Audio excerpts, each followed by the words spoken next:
How's it going, guys? Welcome to this painting tip video. In this video I'm going to talk about how to maintain your paints in good shape. So I'm first going to talk about the accumulation of paint on the outer rim of the paint pot. You can see through the plastic that is all the way around, and that's mostly inevitable. It happens all the time.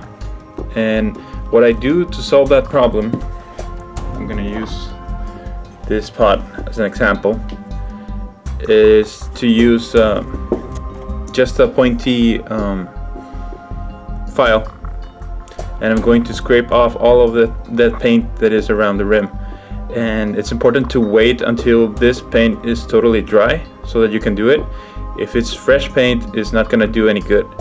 And the problem with this collection of paint is that eventually it opens the seal of the paint and it starts drying. For example, in this specific pot, the pot is not closing enough to seal the bottle because there's a lot of paint on the way. So what I do in this case, you can see that the paint is mostly dry up there. Be very careful not to move around so that you don't spill the paint inside, and just scrape it up with some sort of pointy tool like this. So we're gonna try to dig in and pull the whole thing off.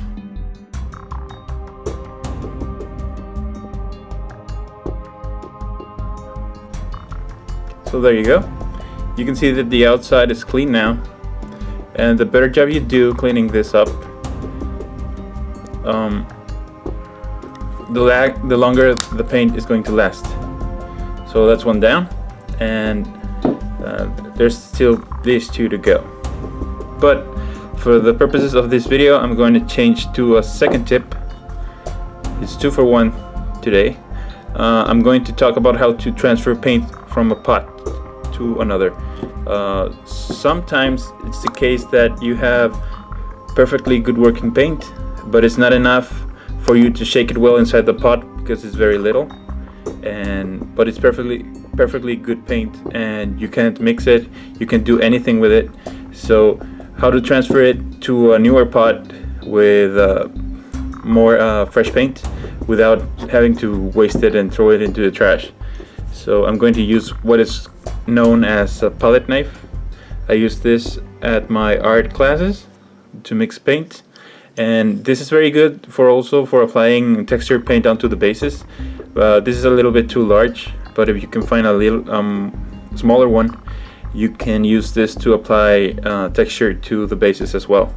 What I'm gonna do, I'm gonna decide which pot I'm going to keep first. I like this one a little bit better, so I'm going to move this paint to this pot.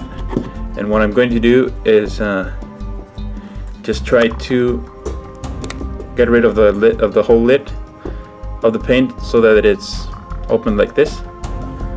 Open the other pot. You're gonna have to carefully try to position it so that it doesn't.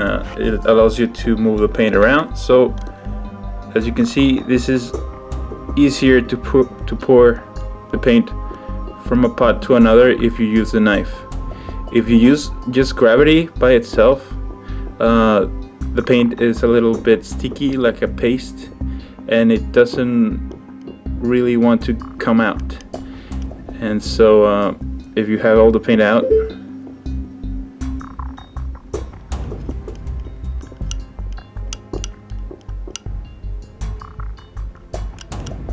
so there we go. This is as much as we can get out with just gravity. But with the palette knife, you can go in and scrape all of the extra paint that you want to get out. So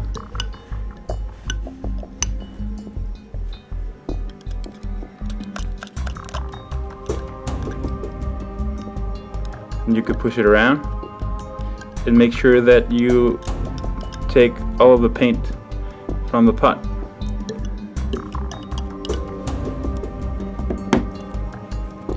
Well, I have to clear that up before I close it, but That's it for this video. I hope you learned a thing or two from this tip.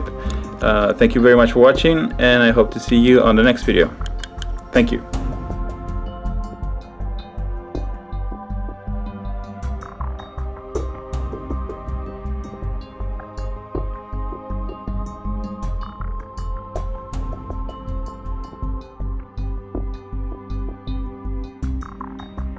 You stayed. Great. Thank you very much for watching my video, and if you would like to further support my channel, you can become my Patreon on Patreon.